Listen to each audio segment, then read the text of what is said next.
નમસ્કાર મિત્રો, દેશ દુનિયાને ગુજરાતના સૌથી મોટા સમાચારની વાત કરીએ તે પહેલા વિડીયોને લાઇક અને ચેનલને જરૂરથી સબસ્ક્રાઇબ કરી દો।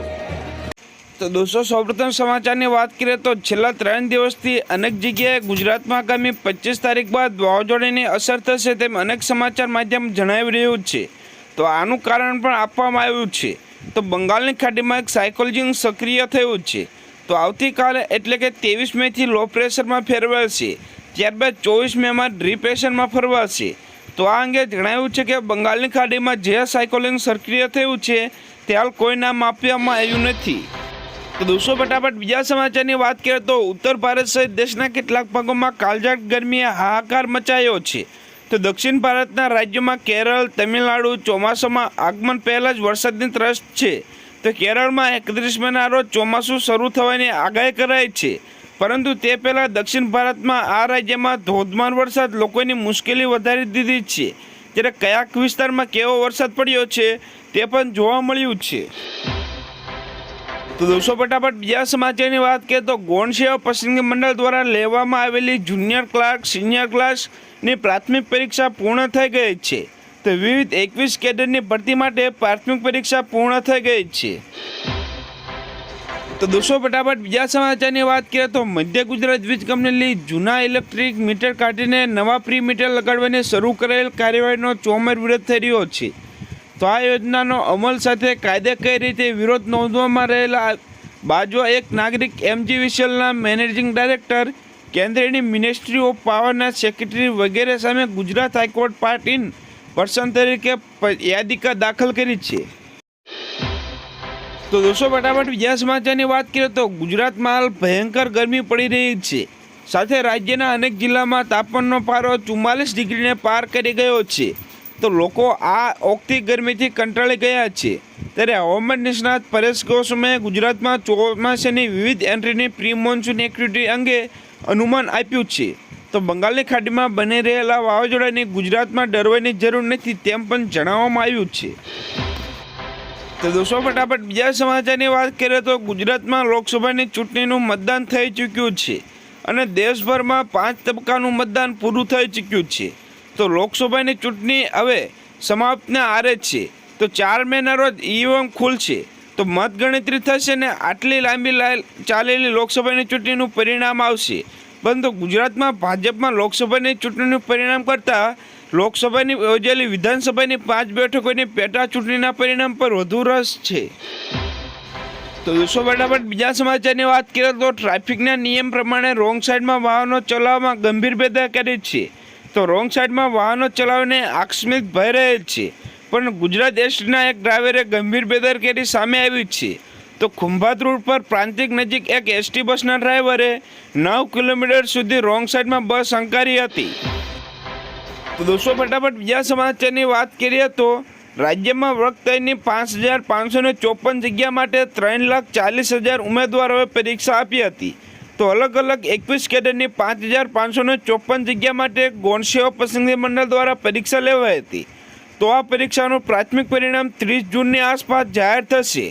તો ગૌણ સેવા પસંદગી મંડળના સચિવ હસમુખ પટેલે માહિતી આપી હતી। તો હસમુખ પટેલે જણાવ્યું કે ગ્રુપ A અને ગ્રુપ 2ના સંયુક્ત પ્રિલિમ પરીક્ષામાં 20 મેના રોજ પૂર્ણ થઈ હતી। તો દોસ્તો, ફટાફટ બીજા સમાચારની વાત કરીએ તો રાજ્યમાં ગરમીએ રેકોર્ડ તોડ્યો। તો ગુજરાતમાં મહત્તમ તાપમાન 40થી 43 ડિગ્રી નોંધવામાં આવ્યું, ત્યારે ચોમાસાની ચાતક નજર રાહ જોવાઈ રહી છે। તો ચોમાસાના નિયમિત વરસાદમાં આગમન પહેલાં વાવાઝોડું સક્રિય થતું હોય, જેના કારણે ચોમાસાની પેટર્ન ખોરવી નાખતું હોય છે। પરંતુ ચાલુ વર્ષે ચોમાસાના આગમન પહેલાં બંગાળની ખાડી અને અરબી સમુદ્રમાં વાવાઝોડું સક્રિય થવાનું હવામાન નિષ્ણાતનું અનુમાન છે। તો દોસ્તો, સૌપ્રથમ સમાચારની વાત કરીએ તો હવામાન વિભાગે કહ્યું છે કે 3 થી 8 જૂન વચ્ચે કર્ણાટક અને 9 થી 16 જૂન વચ્ચે મહારાષ્ટ્ર પહોંચશે વરસાદ। તે જ સમયે દિલ્હીમાં 27 જૂનથી આકરી ગરમીથી રાહત મળવાની આશા છે। તો રવિવારે 19મીએ IMDએ આગાહી આપતા 2 દિવસ દિલ્હીના ઘણા ભાગોમાં વરસાદ સાથે ગરમીની આગાહી કરી હતી। તો આ માટે એલર્ટ પણ જારી કરવામાં આવ્યું હતું।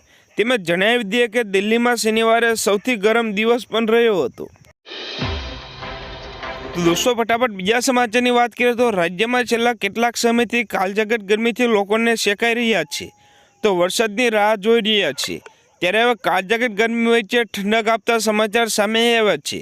તો હવામાન વિભાગ અનુસાર આ દિવસોમાં દેશમાં ચોમાસાની એન્ટ્રી થઈ ચૂકી છે। તો અંદમાન નિકોબાર સુધી મોન્સૂન પહોંચ્યું જ છે। તો આગામી 31 મે સુધી આ મોન્સૂન કેરળ પહોંચશે। તો આ વર્ષે મોન્સૂન મહારાષ્ટ્રમાં 9 થી 16 જૂન વચ્ચે એન્ટ્રી કરશે અને ત્યારબાદ ગુજરાતમાં ચોમાસું વિવિધ રીતે આગમન થશે। તો ગુજરાતમાં આગામી મહિનામાં 29 થી 30 જૂન વચ્ચે ચોમાસું એન્ટ્રી થશે। તો દક્ષિણ અને ઉત્તર ભારતમાં વરસાદનું જાહેર કરવામાં આવ્યું છે એલર્ટ। તો દોસ્તો ફટાફટ બીજા સમાચારની વાત કરીએ તો ખેડૂતોને પ્રધાનમંત્રી કિસાન સન્માન નિધિ યોજનાનો 16મો હપ્તો મળ્યા છે। તો પીએમ કિસાન 17મા હપ્તાના પૈસા લોકસભાની ચૂંટણી પૂર્વ થયા બાદ ખેડૂતોના ખાતામાં આવશે।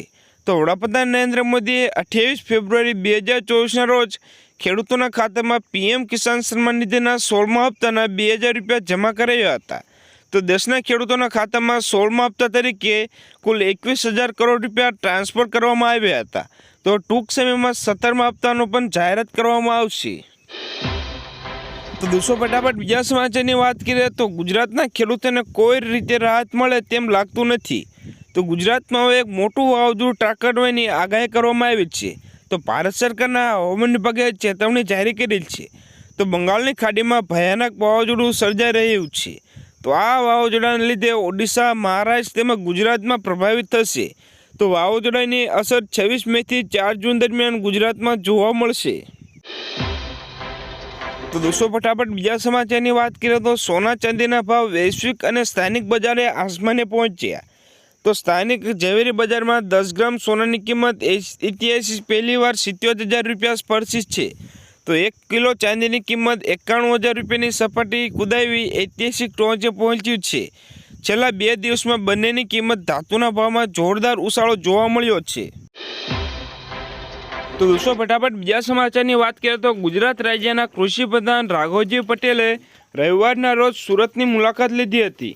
તો આ દરમિયાન તેમણે મીડિયા સાથે વાત કરતાં જણાવ્યું કે ગુજરાત સરકારે તાજેતરમાં કમોસમી વરસાદ અને મિની વાવાઝોડાના અસરગ્રસ્ત ખેડૂતોને સર્વે હાથ કર્યો છે।